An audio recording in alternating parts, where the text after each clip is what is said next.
I think the simple point is we have to get our story straight. We should not be turning around and asking America, how can you help us? We should be asking them, how can we help you? And I think that's the shift in the attitude which is important. Is the big deal the free trade agreement, the big deal that Donald Trump promised if he got re-elected back in 2020 and he didn't get re-elected?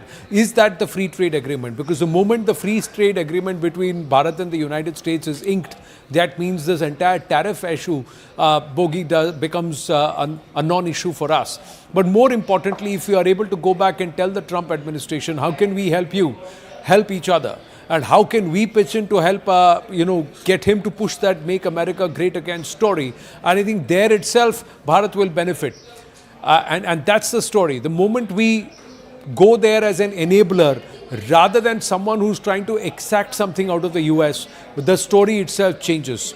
And perhaps if that is possible and if we can push the story accordingly, there will be a lot of benefits that we will be able to pull away from the Trump leadership over the next 4 years, economic and otherwise.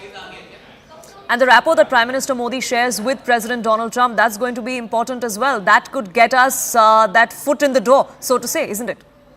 It's possible, and with your permission, allow me to take this question over to Ambassador Taranjeet Sandhu, who's through with us at this point, the Indian ambassador to the US, and he's seen both the administrations and he's worked closely with many leaders. Ambassador Sandhu, namaste.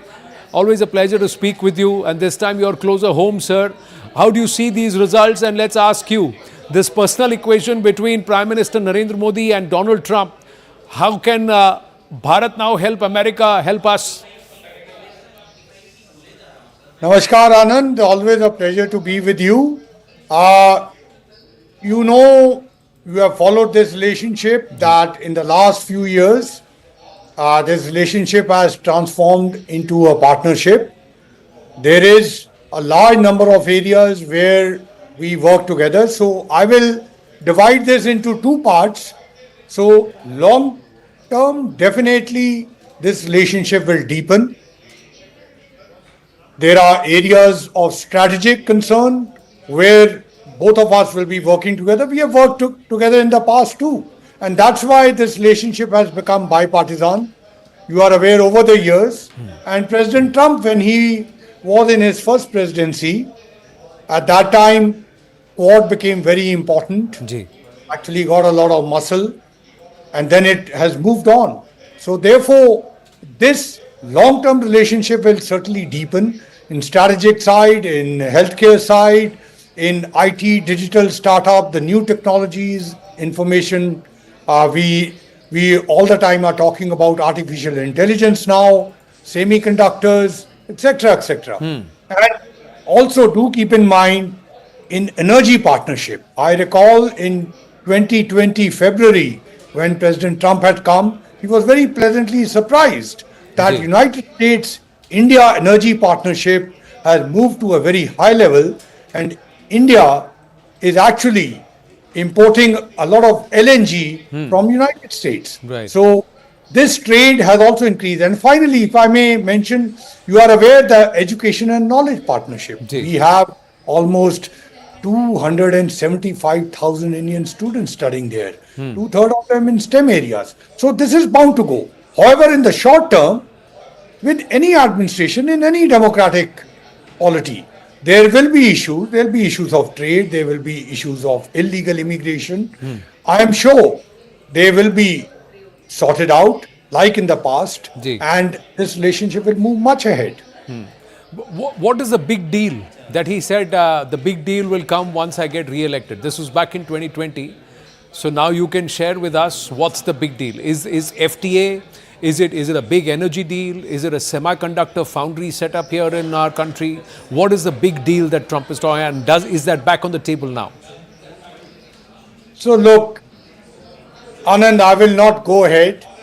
I will not jump the gun. Let the people who are handling this all will come. But right now, I think it is certainly a historic victory for him, because it's very, very rare in the US politics. We are all used to democratic polities, and it's very, very competitive. In the US, perhaps this is one of the very, very few times when a sitting president lost the election, then again contested, has won the election this time. And it's also important to keep in mind what are the issues which took the forefront, especially issues of economy, Right. cost of living. He has to tackle all those because there is hope. People believe and there is a perception that his coming will improve their economic situation. So those are some of the areas. Plus, there is also issues like what we will call law and order, crime, Right. illegal immigration.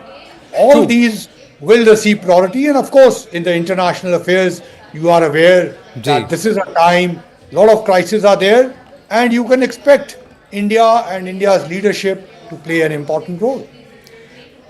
Do you believe, Ambassador Sandhu, that this entire Five Eyes headache with respect to this K extremism and this bunch of goons being propped up, will we have a positive impact under the Trump administration to try and curb this? Look, the relationship with the United States is much, much deeper. I think it has clearly reflected in this. Again, I will leave it to MES spokesperson. He has already spoken on this. But as far as US-India relationship is concerned, you are aware that this relationship has deepened a lot, and such small noises here and there will not derail this relationship. True, but Ambassador Sandhu, I'm going to press you on this and in your understanding and in your wisdom, because this has become an international headache. There has been perhaps a certain effort to try and push India into the corner, and many believe that Canada can't do it on its own.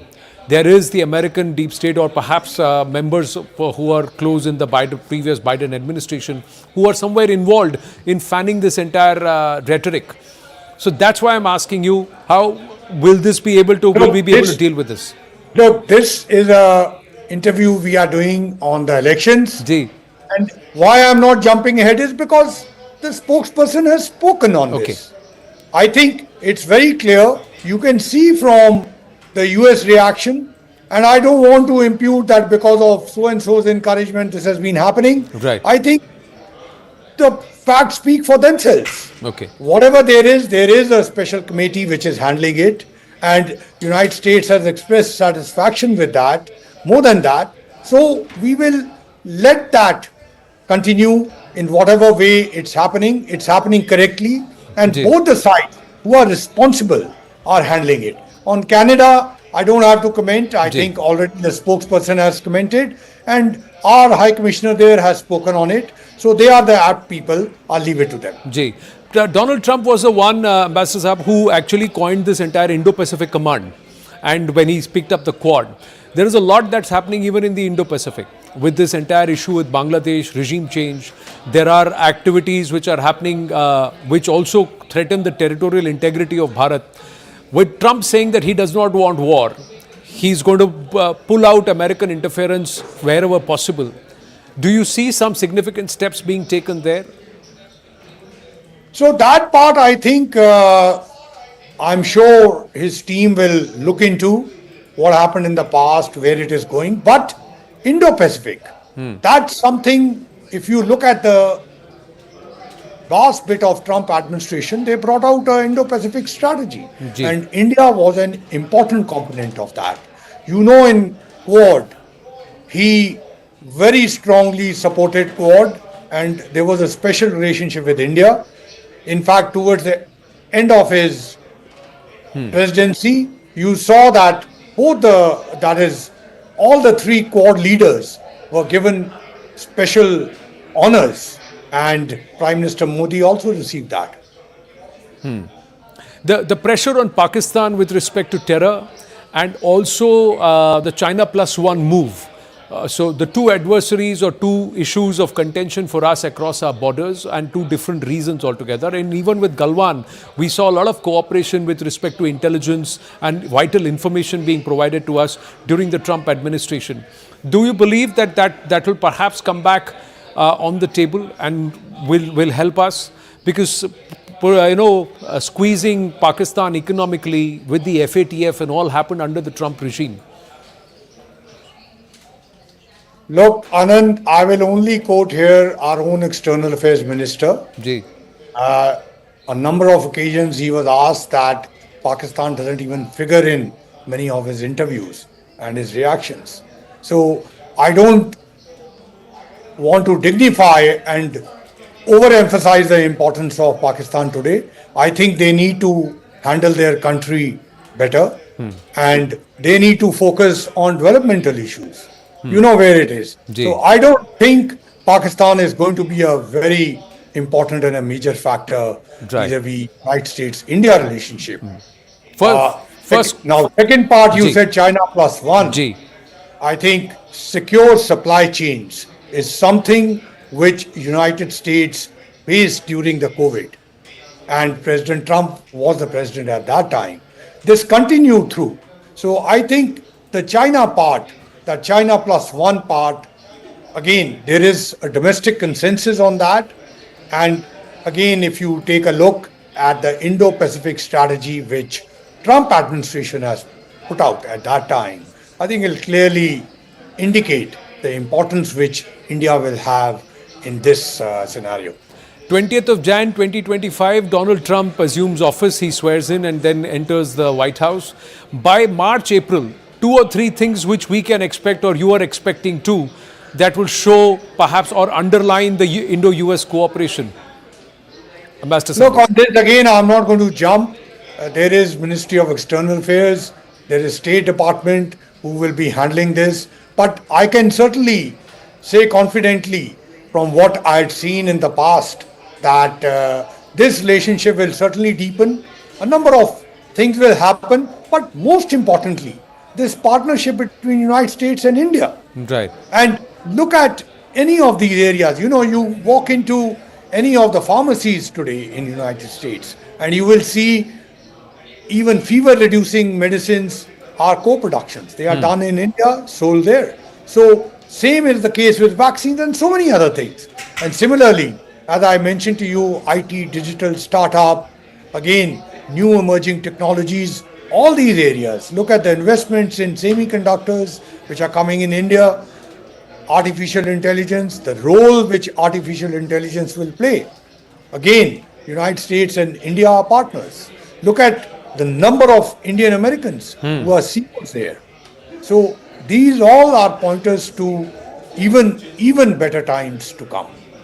But Russia has so far not congratulated Donald Trump because they believe that they are in a position of adversarial position directly or indirectly with the US. China's Look, Anand, for reaction this has you been need to ask- very Look, you tepid. need- I'm asking you in your wisdom. It's not an official Look, comment, but you you are need the to ask person placed. President- you Sir, need if I to don't ask ask you, who will I ask? President- So that's why I'm asking you. Do you believe under the Trump administration there will be a different point of view taken compared to the Biden-Harris administration? Look, that these are international issues which need to be tackled.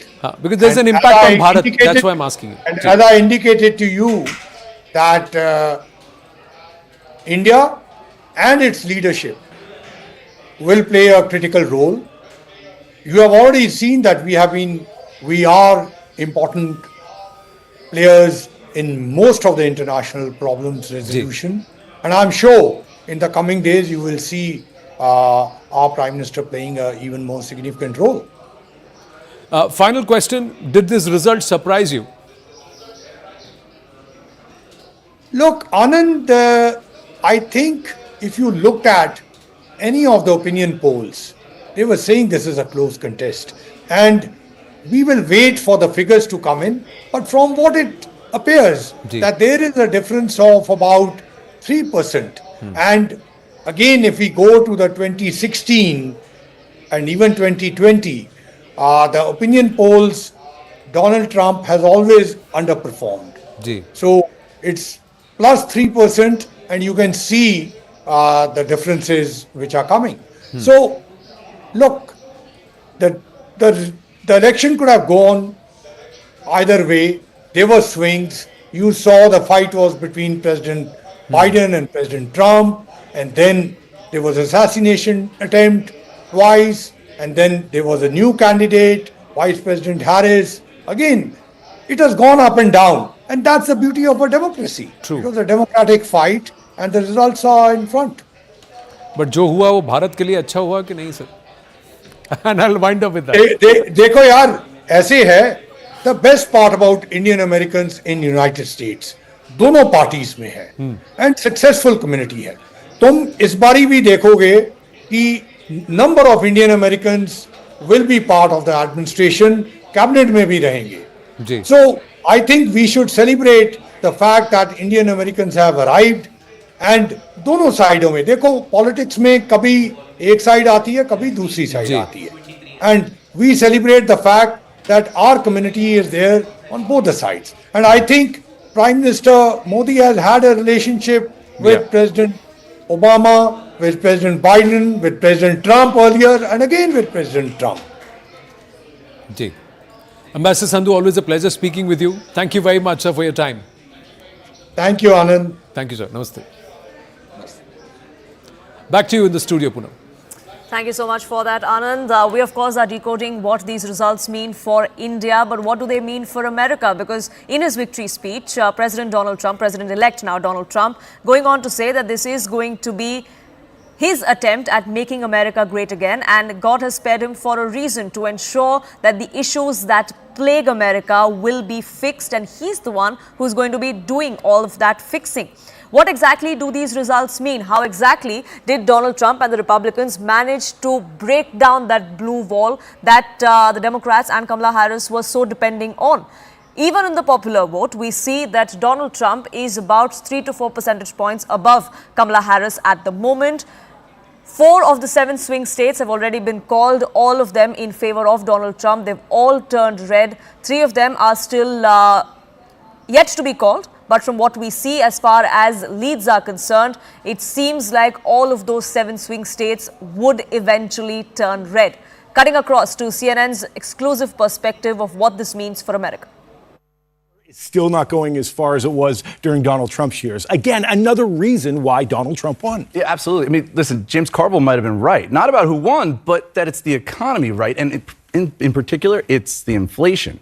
Now, obviously, the rate of inflation has come down so much, but Americans are fed up because they're paying so much more than they were back in 2019, right? Car insurance, groceries, everything has gotten so much more expensive. But that does bring us to one of the ironies here, right? Inflation may have gotten Trump elected again. And yet a lot of the mainstream economists, a lot of the experts who know how this stuff really works, they're worried that he could make inflation worse if he actually does what he's promised to do, which is go all out with tariffs. Now, maybe some of that was just campaign rhetoric, right? Maybe he won't actually do that. Maybe those are just threats. But if you actually put tariffs on all $3 trillion of U.S. imports, that's going to make prices go higher. All right. Stand by, everyone. Much more to come. This is CNN Election Day in America. We are going to speak with a very prominent Donald Trump supporter, someone who worked hard to get him elected once again to the White House. Stay with us. Our special coverage continues right after this.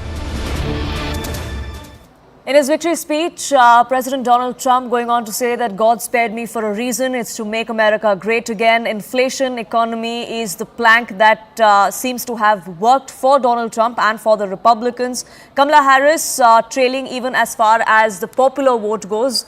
51% at last count is what Donald Trump has as far as the popular vote goes. As far as the numbers go, 276 electoral votes in favor of Donald Trump, in favor of the Republicans. 270 is the magic figure.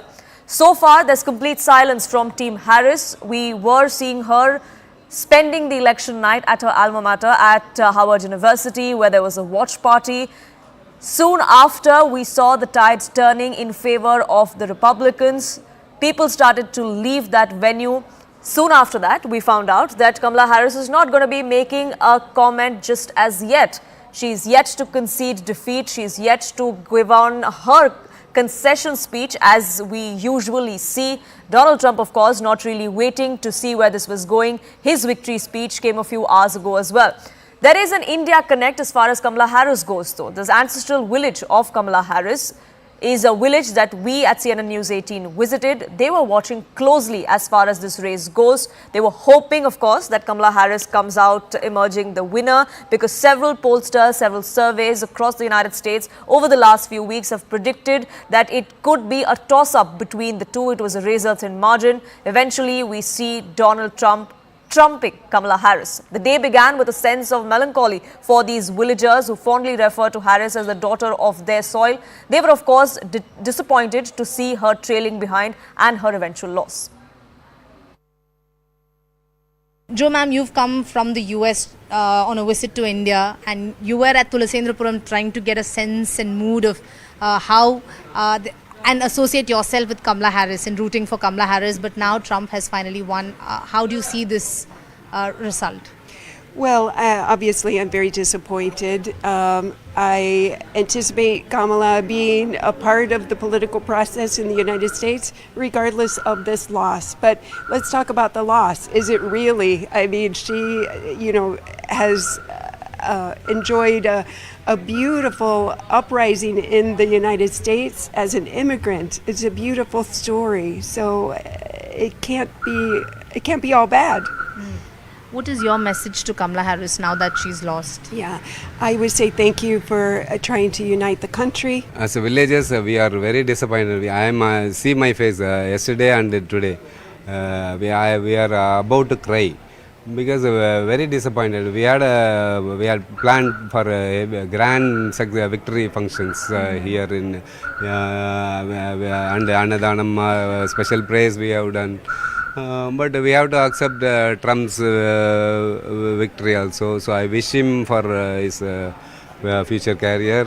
And though he's elected, but Kamala Harris is only 6 years young, and he's 78 years old. So she's having a 40 years life. So definitely next president, she will be a next president. In our mind, she is ever president of US.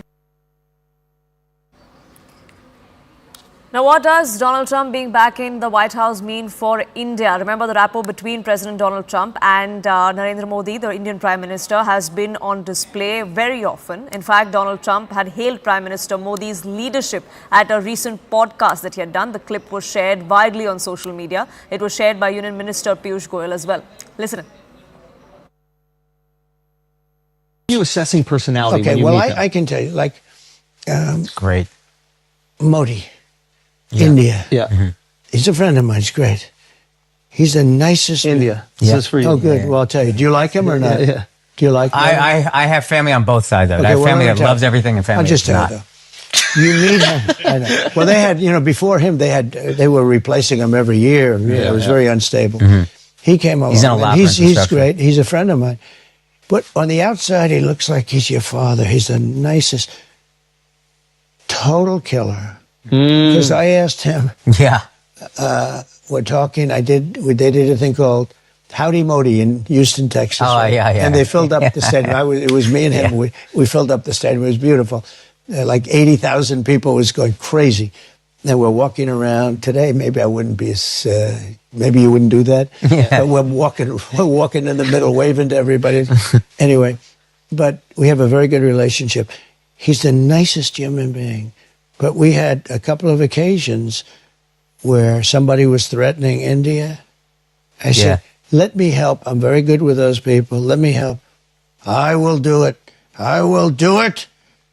Then I will do anything necessary. We've defeated them for hundreds of years. Wow. He was talking about a certain country. Okay? Yeah. You can probably guess the country. Yeah. Can't fathom which. You know the country. Yeah. But I said, whoa, what happened there? What happened? So, no, they're all tough and they're all smart.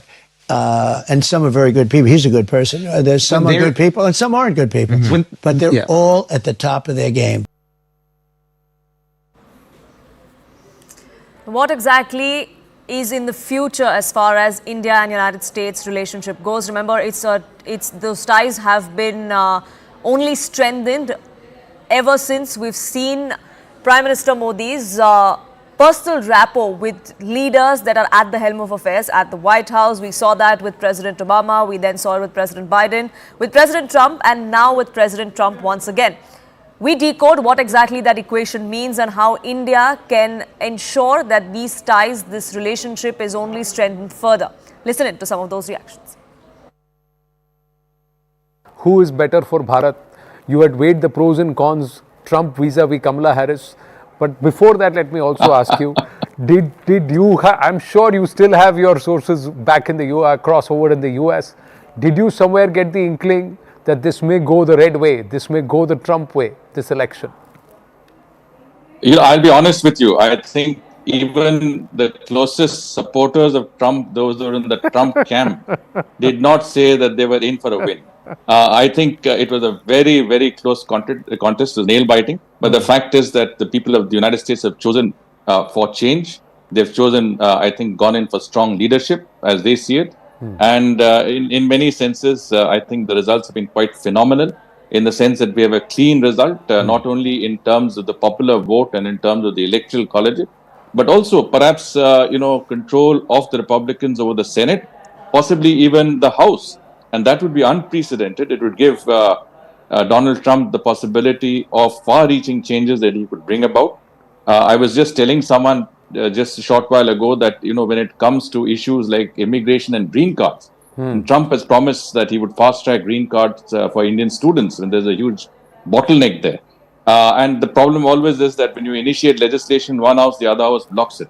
But now, with control over both the House and Senate, Trump can push through legislation of an unprecedented kind. And I think there would be, he would have the ability. The people of the United States have given him the mandate to really govern in a manner that they feel U.S. needs to not only, deal and engage with a very, very volatile global situation, but also to deal with their own issues back at home, whether it's, the economy, employment, issues that are very, very critical for the day-to-day lives of American people. Right. But Harshinglaji, how would you see the Prime Minister's response? He was one of the first few, global leaders who congratulated Donald Trump. But the words, the choice of words, is there, would you want to weigh in on that? Have they been very carefully chosen, the way the entire congratulatory message was worded by the Prime Minister? Well, look, it's very clear that, Prime Minister Modi has had a very good relationship with a number of US presidents, starting with President Obama. But I have been able to personally witness the connect that he's had with Donald Trump. I mean, he's had a very strong connect. They have a good chemistry. Trump himself has spoken about this on a number of occasions. He has called Prime Minister Modi my very good friend. He has said that he not only regards him highly for his, own politics and his own sort of electoral performances, but also in terms of his, I would say, the way he comes across in relationships, comes across in terms of substance, and the value that he adds to any engagement that is there. So Trump definitely, places high premium on the friendship with Prime Minister Modi. So that is a very unique factor.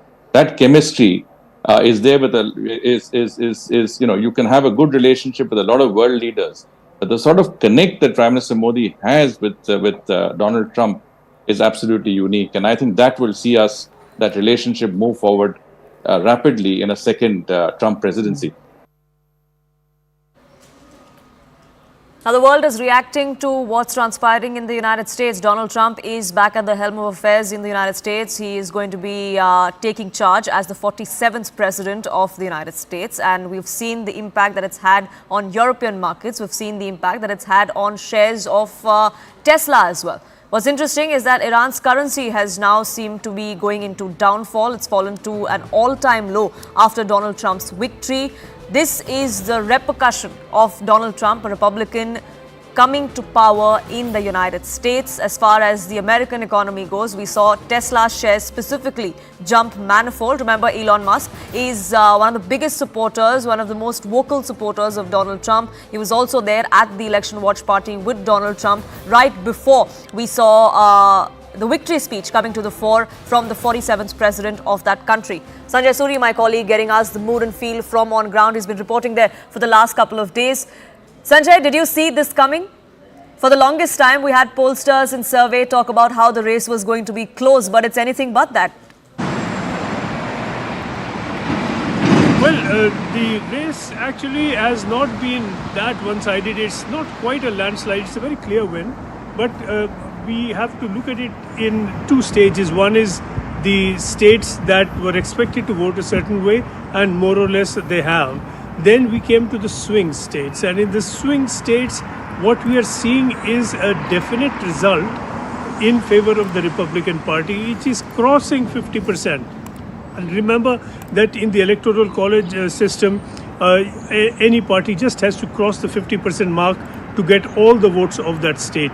So when you add all those votes to the electoral college, then it appears like a lot of votes, and that really is what matters. That's what brings the president in. But if you look at the actual vote, it is just past 50% in these swing states in favor of the Republicans. It is, of course, a margin that makes all the difference, but it's short of a landslide. In any case, we have what we have. It is a very clear result.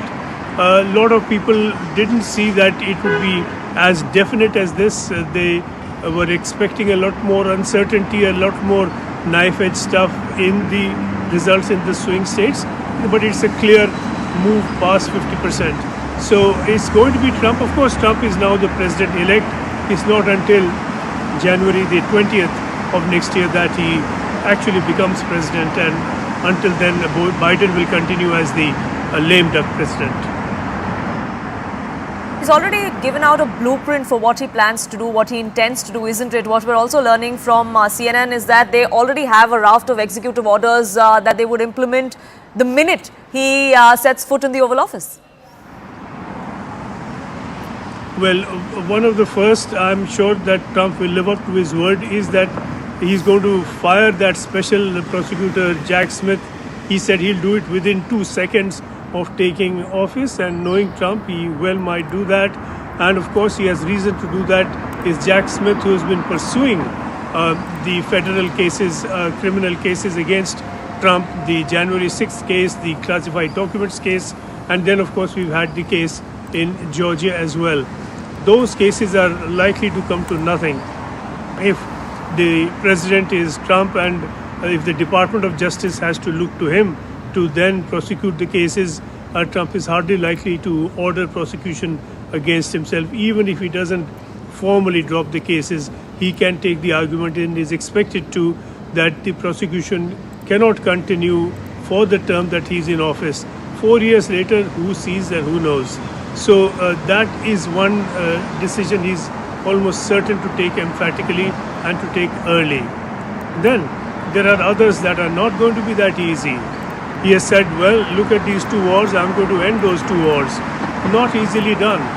In Ukraine, either he'll have to persuade Putin, and we hear a lot about his connect with Putin to pull back from Ukraine, the areas that Russia has occupied. That does not appear likely. On the other hand, he would have to prevail upon Zelensky to accept Russian occupation of those areas. Zelensky will never accept that. Ukraine will never accept that. So this is easier to announce by way of grand intent, and not easy to execute by way of action and a decision that makes the difference on the ground. Similarly with Gaza, the fact is it's hardly likely that Trump will be able to prevail upon Netanyahu to cease operations in Gaza or in Lebanon for that matter. So these are going to be tricky matters. He is not going to find it easy to end these wars. He has said he will. Whether he can, we should know early into the next year. Absolutely. What is going to be on the agenda as far as Donald Trump's presidency goes, how he executes it? Are there going to be sweeping changes to the United States' policy? All that we'll have to see. But who's going to make it to Team Trump is also what's going to be interesting. And Sanjay, I want to ask you about that. You know, Elon Musk has been one of the most vocal supporters of Donald Trump's campaign. He was present at that election watch party with the president-elect now. In fact, Donald Trump even spoke about Elon Musk in his victory speech. Do you see a bigger role than just a supporter for Elon Musk in the future? Oh, very definitely. Very definitely. We can expect Musk to influence a lot of government policy. He's going to be there as a sort of a special advisor, whatever he gets to be called. He will be definitely playing some sort of a role. Musk has said so. Trump has indicated that firmly, and he's indicated that early. What exactly Musk will bring to the table is, of course, certain to be controversial. What Musk has done within business has ruffled feathers, to put it mildly. Worry to bring that style of management into government, then we don't quite know what to expect. The emphasis clearly will be on business and on the economy. It's not again certain what Musk can bring that will address some of the very pressing problems, and really one of the most immediately felt problem across the country is the cost of living. Everything is just so expensive in the US. People are feeling that pinch every day. So the government needs policies that will ease that to an extent, and Musk may not be the best person for it. But then again, this is a tricky balance always, the way the US government is constructed. It will have a number of private individuals in key positions, and then it has the bureaucracy. Often it is an uneasy relationship between the two that steers the government somehow. So there is certainly likely to be a degree of conflict between what Musk would like the government to do and what the government setup, the bureaucracy, is prepared to do or believes that the US needs to do. And perhaps that's why many political pundits are seeing this re-election of Donald Trump or his next term to be a disruptive one, to say the very least. But Sanjay, thank you so much for getting us the latest on that front and getting us that perspective from on ground there in Washington, D.C., where all the action has transpired. But what exactly does this mean for America? Where is America headed as far as Donald Trump's re-election and his new term is concerned? Let's get you a perspective. Donald Trump triumphs. The former president convinces America that he deserves a second chance to run the country. Welcome to our special live coverage. It is CNN Election Day in America, and it is a red sun shining across the United States. The math has spoken. You, the American voter, have spoken, and the story is etched in the numbers, not just in the battleground states, but honestly, everywhere. Donald Trump is quite simply running up the scoreboard. He overperformed what he did in 2020. In some places, overperformed what he did in 2016. He is on track, if the trajectory is not changed, to win the popular vote. The blue wall Democrats were betting could put Kamala Harris into the White House. It crumbled. The patchwork of voters that put Biden in the White House 4 years ago, black voters, Hispanic voters, women, that too seemed to shatter or was just simply not enough. Now, there are important races still settled across the country, and every vote still being counted will determine if Donald Trump takes power with a Republican-controlled Congress united behind him. But right now, as things stand, he has the White House, he has the Senate, the House still hangs in the balance. Let's get straight to Phil Mattingly, who was at the magic wall. The presidency decided at this point, trying to understand the why now. And it's not just the battleground states. It's part of that Democratic coalition, as we said, that simply seemed to slip away. Donald Trump taking advantage, particularly among Latino voters. Yeah, we've been talking a lot about the critical suburban battlegrounds. Democrats failed to run a big vote in. Their urban areas, they also failed to run a big vote in. Donald Trump's rural areas. Let's talk about the demographics, though. We start in Pennsylvania. It's one of those battleground states. But there's a lot of talk over the course of the last couple of weeks, particularly about Hispanic voters in the state. There's one slice of the state where the Hispanic population is actually between 15 and 25%. That slice of the state, particularly after the Madison Square Garden event, in the comments about Puerto Ricans, was one where Democrats said maybe this is an opening here. This is about 23% of the population in Berks County is Hispanic. Donald Trump won this by more than 12 points. In other words, he did 4 points better than he did back in 2020. Now, this is Lehigh County. This is the home of Allentown. This is the place that Joe Biden was able to run up the margin a little bit on. As you can see, 7.5 points. Harris underperforming there. So for Democrats at a micro level, talking about just one of the battleground states, they're saying maybe we had an opportunity there. Turns out, not at all. Didn't make any inroads. In fact, lost ground. I want to go to Florida. We don't talk about it as much anymore, and understandably so. And when it comes to the Hispanic vote, you don't talk about it as much anymore because it has moved so dramatically and I think so separately from what we've seen with the Hispanic vote out west, primarily because of the Cuban-American vote in Miami, southern Florida as well. This was the biggest siren for me early on in the night. Osceola County, if you want to know, this county demographically is 56% Latino, a significant portion, and a lot of new an influx of population over the course of the last year or so, Puerto Rican. So was there going to be some type of dramatic change? This isn't the Cuban-American vote. This isn't South Florida. Osceola, why am I pointing to this? In 2020, Joe Biden won Osceola by 14 points. You think that's dramatic? In 2016, Hillary... So that was how Donald Trump and the Republicans ensured that there was a red wave, even in some of the blue states. The blue wall, as it is called, collapsed, and that's how Team Harris lost. But what exactly were the defining moments as far as this election goes? There were several twists and turns, beginning with Joe Biden's poor opening debate with Donald Trump. Consequently, after that, we saw the candidate being changed on the Democratic ticket. Then there were assassination attempts on Donald Trump, at least 2 of them. One where he was seen bleeding from his face. He stood up, he continued with his speech. That was seen as a turning point where the vote turned towards Donald Trump, irrespective of what he was saying. Biden's last mile garbage gaffe was also something that many believe has cost Kamala Harris and the Democrats. Remember, recently he spoke about voters that voted for the Republicans or for Donald Trump. He said this is garbage, this will be taken out. That's something that was not taken kindly.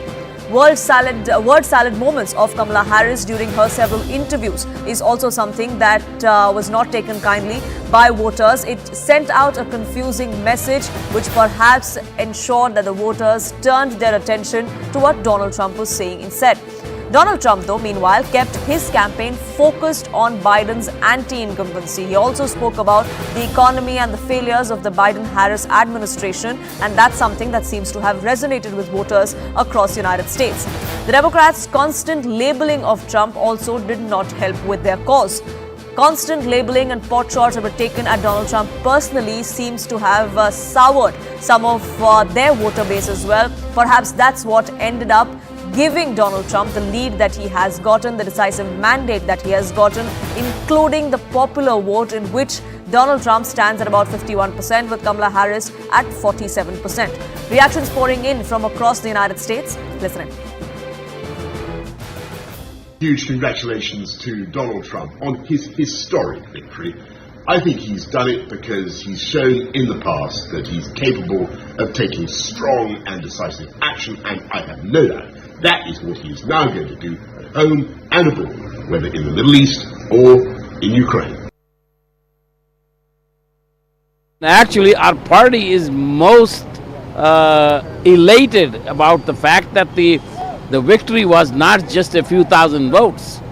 Victory was hundreds of thousands of votes, 100,000, 200,000 every place. So it was a great victory, and also our last-minute 4-day campaign, which you guys are aware of, made a substantial difference.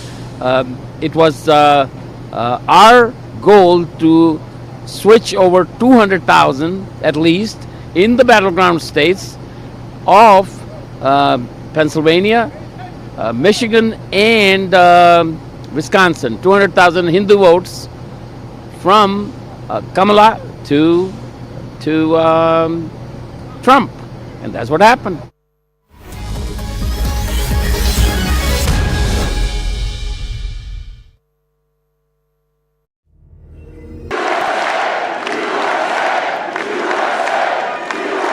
Well, I want to thank you all very much. This is great. These are our friends. We have thousands of friends on this incredible movement. This was a movement like nobody's ever seen before. And frankly, this was, I believe, the greatest political movement of all time. There's never been anything like this in this country and maybe beyond. And now it's going to reach a new level of importance because we're going to help our country heal. We're going to help our country heal. We have a country that needs help, and it needs help very badly. We're going to fix our borders. We're going to fix everything about our country. And we made history for a reason tonight, and the reason is going to be just that. We overcame obstacles that nobody thought possible, and it is now clear that we've achieved the most incredible political thing. Look what happened. Is this crazy?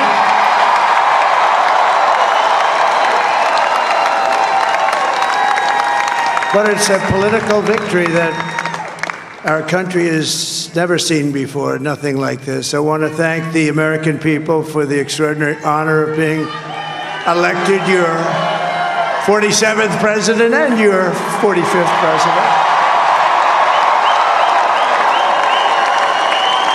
And every citizen, I will fight for you, for your family, and your future. Every single day, I will be fighting for you, and with every breath in my body, I will not rest until we have delivered the strong, safe, and prosperous America that our children deserve and that you deserve. This will truly be the golden age of America. That's what we have to have. This is a magnificent victory for the American people that will allow us to make America great again. And in addition to having won the battleground states of North Carolina, I love these places, Georgia, Pennsylvania, and Wisconsin, we are now winning in Michigan, Arizona, Nevada, and Alaska, which would result in us carrying at least 315 electoral votes.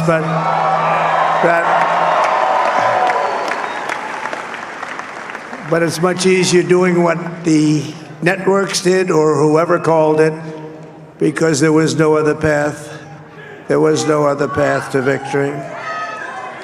We also have won the popular vote. That was great. Very proud of that.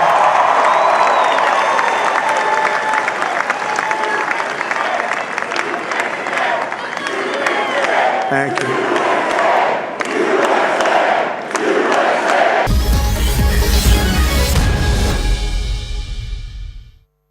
Samir Saran, very quickly, your take on the US election, and then I really want to get into a little bit of how the India-US trade relationship, as well as, of course, the alliance, the strategic partnership is going to evolve under Trump. But your quick take on the election. Rahul, thank you for having me. And, I'm as, in some sense, astounded by some of the numbers that are coming out. People are projecting him to win the popular vote. It's not an electoral college victory. It is a popular vote victory as well. And then you're talking about the magnitude of the victory being unprecedented. I was reading a report right now which suggests that this could be as big as probably Ronald Reagan in the 1980s, or George Bush, who was a wartime president in 2004. So this is a big, big victory for Donald Trump. This is not the number game. This is not, in some sense, a fixed election results that people were accusing him of in 2016. He's beaten them fair and square. And he's beaten them across demographics. And I think your previous speaker got it right. While the Democrats were trying to herd people into identity classes, Donald Trump has broken those barriers and has appealed to a much wider cross section on, I think, essentially three vulnerabilities. The first, of course, is immigration. It was palpable from California to New York to the heartland of America. Immigration was an issue, and if you did not hear and see it, then you were blind. Inflation was hurting, and anyone who travels to the U.S. on an annual pilgrimage knows they pay much more every year for the same, confectionaries that they procure from the same store each year. And you know that, Rahul, you would have experienced it yourself. That's right. And the third, of course, is what I call the creation of a whole woke craft, which basically allowed men to be in women's bathrooms and be in women's boxing rings. And I think the whole the dislocation of American culture, mainstream culture, through this whole in many ways re-engineering of identity, gender, and place was also not something that perhaps could pass muster the majority this time. And in many ways, Donald Trump probably picked up these three big issues, ran with them, and you could see the results. And look, there'll be reams of scientific research papers written on these books, but probably as well on the comeback kid, because this is unprecedented. He was facing a organized machinery that reminded us of feeble democracies in emerging and developing countries, where you have police cases filed against an opposition, you have assassination attempts, you have state-appointed prosecutors going after them, you have judges appointed by a political party, arraigning him. So you saw, a third world election being fought, in a sense, in the oldest democracy of the world this time. And to be fair, it does no credit to the U.S. I heard that before. I heard this last part of what you said before, ahead of the 2024 Lok Sabha elections also, the unequal level playing field, etc., etc. Very interesting. First things first, how do you see this election result? What are the 3 or 4 data points that stick out in your mind on the back of which you can make certain assumptions? The most incredible fact about this election is that it appears that Donald Trump has won the popular vote, and not only won it, but won it convincingly by a similar margin. I mean, to that with which Barack Obama won the popular vote in 2008 and 2012. I mean, this is not a squeaking by victory of the kind that all of the pundits had predicted, except I may note me on News 18 last night, where I told you that I strongly expected this would be a big Trump win, not a narrow Trump win. This winning the popular vote is just almost unprecedented for a Republican candidate in modern times. And that reflects the fact that Donald Trump is not a conventional Republican candidate. If I could trace this victory, the popular vote victory, to just one cause, it would be the shift in the vote of African American men. You just heard on CNN the commentator talking about the Democratic coalition. The Democratic Party has long treated its voters as a coalition of specific groups. All African Americans vote Democratic. All sexual minorities vote Democratic. All new immigrants vote Democratic. They have viewed these as voting blocks that they cobbled together. That's no longer the case. African American men, who make up about 7% of the U.S. electorate, used to vote in virtually zero numbers for Republicans. Now, of that 7% of the U.S. electorate, it appears almost certain that 2% and likely up to 3% of the 7, that is, about a third of African American men have voted for Donald Trump. If that's the case, that swing in the African American vote from being 100% Democratic to being, a Democratic leaning group, that swing in itself is responsible for the entire popular vote swing between a typical Republican candidate and this Donald Trump win in 2024. Now, how wasn't this picked up? I mean, you made an allusion to the fact that you were perhaps one of the very few commentators that predicted this sort of an outcome, an emphatic victory. How is it that none of the opinion polls and some of the exit polls didn't sort of home in on this favorable mandate to Trump? They almost seem to suggest that it could go either which way.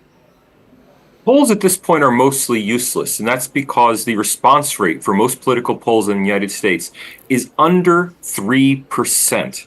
the very best polls, the Pew Research Center, who put a lot of effort into it, and they're a not-for-profit, so they don't have to make money on their polling, they get up to 8% response rates. So the gold standard, best possible response rate is 8%, which means that most of what you're getting when you see a poll is the pollsters modeling, statistical modeling of what the small number of people they've surveyed mean for the overall election. If the pollster believes the election was going to be close, then their statistical modeling will be tweaked to get that close outcome.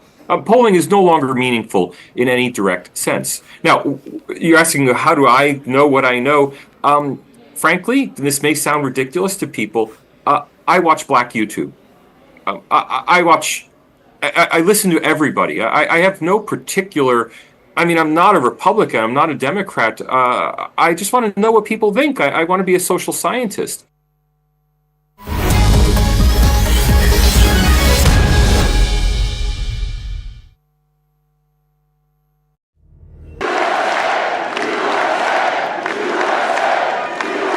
Well, I want to thank you all very much. This is great. These are our friends. We have thousands of friends on this incredible movement. This was a movement like nobody's ever seen before. And frankly, this was, I believe, the greatest political movement of all time. There's never been anything like this in this country, and maybe beyond. And now it's going to reach a new level of importance because we're going to help our country heal. We're going to help our country heal. We have a country that needs help, and it needs help very badly. We're going to fix our borders. We're going to fix everything about our country. And we made history for a reason tonight, and the reason is going to be just that. We overcame obstacles that nobody thought possible, and it is now clear that we've achieved the most incredible political thing. Look what happened. Is this crazy?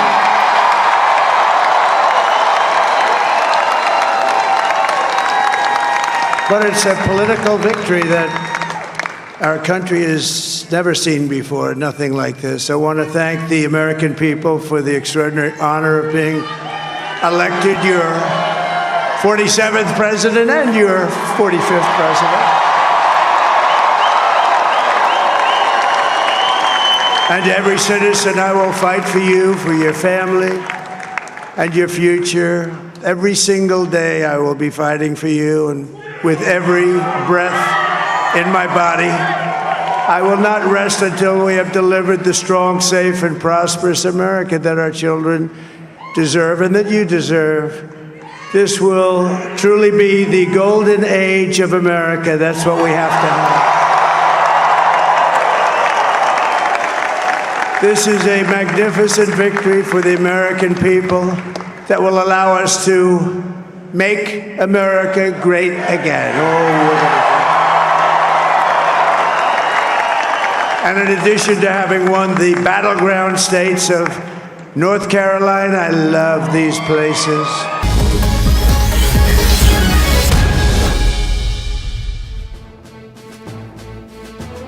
A very warm welcome. You're watching Race for the White House. I'm Akanksha Swaroop, and we are coming live to you from the CNN studios in New York City. Donald Trump has made a comeback to the White House. That is the big story that not just the United States, but the world over is discussing. He's touted, it's in fact touted as a greatest comeback by many of the world leaders. With this victory, Donald Trump has achieved several historical firsts. What are they? It includes making him only the second president to be winning non-consecutive terms. Donald Trump has won at least 4 swing states, managing to bring down the blue wall, which was Michigan, Pennsylvania, and Wisconsin. In his victory speech, Donald Trump has indicated one of the major policy decisions. What is that? That he will make and he will in fact end all the wars around the world, and that he will be working to end these global conflicts. Does that mean we will see sweeping changes in the American policy?